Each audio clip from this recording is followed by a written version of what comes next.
Po normalisht që ne si LDK jemi duke e përcjell rastin e Mitrovicës me vëmendje të plotë, por çështja jonë është që gjithmonë t'ia lëm organeve tona përgjegjëse me u marrë me rastin. Dhe i besojmë edhe KQZ-s, po edhe organeve tjera, deri te prokuroria që është angazhuar në këtë rast, për me e trajtu në mënyrën më të mirë rastin. Kur të kemi ndonjë konkluzion prej tyre se çfarë ka ndodhur në rastin e Mitrovicës, ne pastaj normalisht edhe do dalim me qëndrimet tona.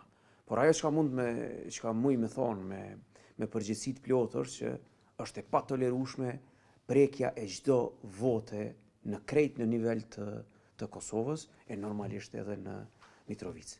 E dënojmë rënd prekjen e çdo vote, sepse cënohet rënd demokracia dhe çka është e rëndësishme me theksu, e cënojmë një proces i cili ishte proces i mbar i zgjedhjeve.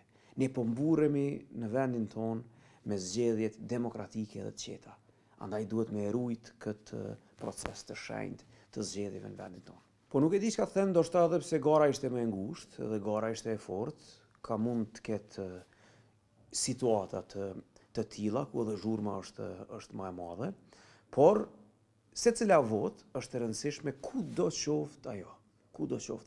Ne i kemi përcjell dhe i kemi vëzhgu zgjedhjet në krejt qytetet e Kosovës edhe besa edhe në krejt fshatrat në nivel të vendit dhe në përgjithësi jemi të kënaqur me procesin zgjedhor të cilin e kaluam.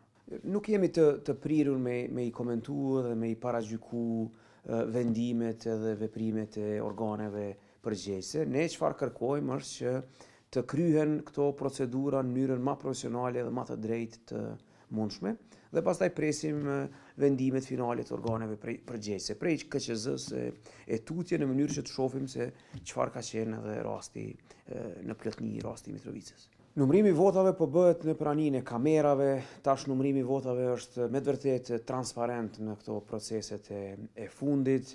Në atë rast atje është edhe në praninë e policëve, sepse situata ka qenë më e tensionuar dhe organet tona përgjegjëse kanë po ashtu të arsyeshme. Për ne është shumë e rëndësishme që të mos cënohet demokracia dhe të mos cënohen zgjedhjet e drejta në këtë vend. Pra duhet me rujt këtë proces, ju lutem, kjo është shumë e rëndësishme për ne. Ta ruajmë procesin e zgjedhjeve sepse humbja e besimit në zgjedhje na çon pastaj në një katastrofë për demokracinë tonë.